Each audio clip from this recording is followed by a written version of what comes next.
লাভের আশায় নিঃস্ব হওয়া ভয়ঙ্কর ফাঁদ ক্রিপ্টোকারেন্সি।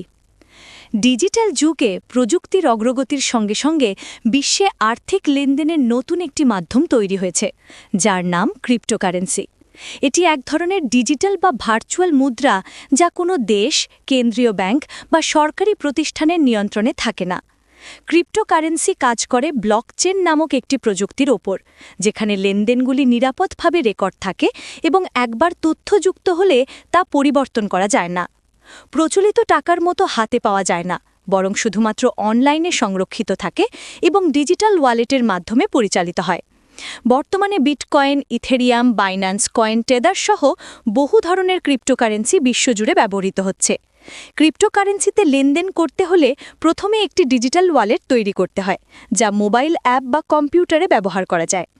এরপর বিভিন্ন আন্তর্জাতিক ক্রিপ্টো এক্সচেঞ্জে যেমন বাইন্যান্স, কয়েনবেস, ওকেএক্স অ্যাকাউন্ট খুলে টাকা রূপান্তর করে ক্রিপ্টো কেনা বা বেচা যায়।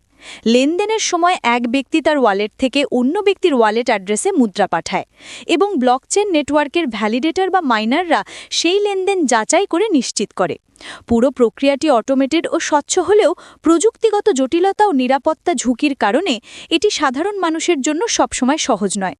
যদিও ক্রিপ্টোকারেন্সি দ্রুত লেনদেন, কম খরচ এবং আন্তর্জাতিকভাবে সহজ ব্যবহারের মতো কিছু সুবিধা দেয়, তবুও এতে রয়েছে বড় ধরনের ঝুঁকি। সবচেয়ে বড় ঝুঁকি হল মূল্য অস্থিরতা। ক্রিপ্টোর দাম খুব দ্রুত বাড়ে এবং কমেও যায়, ফলে মুহূর্তেই বিপুল লোকসান হতে পারে। এছাড়া হ্যাকিং, প্রতারণা, ফেক ওয়ালেট বা স্ক্যাম প্রকল্পের মাধ্যমে অনেক মানুষ অর্থ হারাচ্ছে। যেহেতু এটি কোনো দেশের ব্যাংকিং ব্যবস্থার অধীনে নয়, তাই ক্ষতি হলে অর্থ ফেরত পাওয়ার উপায়ও নেই। সবচেয়ে বড় বিষয় হল, বেশিরভাগ দেশে ক্রিপ্টো লেনদেনের বিষয়ে স্পষ্ট আইন নেই, যা বিনিয়োগকারীদের আরও অনিশ্চয়তায় ফেলে দিচ্ছে। বাংলাদেশে ক্রিপ্টোকারেন্সির লেনদেন বৈধ নয়।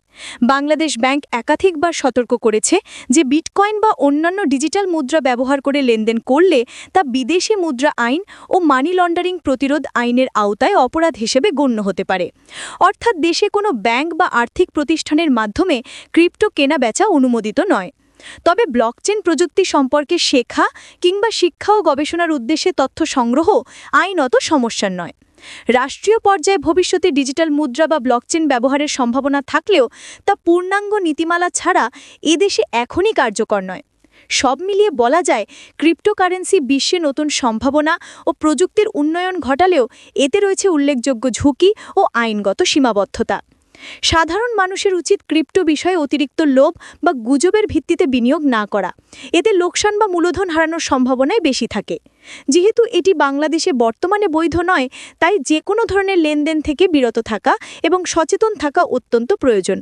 প্রযুক্তিগত জ্ঞান, আর্থিক নিরাপত্তা ও আইনগত কাঠামোর বিষয়টি বুঝে সিদ্ধান্ত নেওয়াই নাগরিকদের জন্য সবচেয়ে বুদ্ধিমানের কাজ।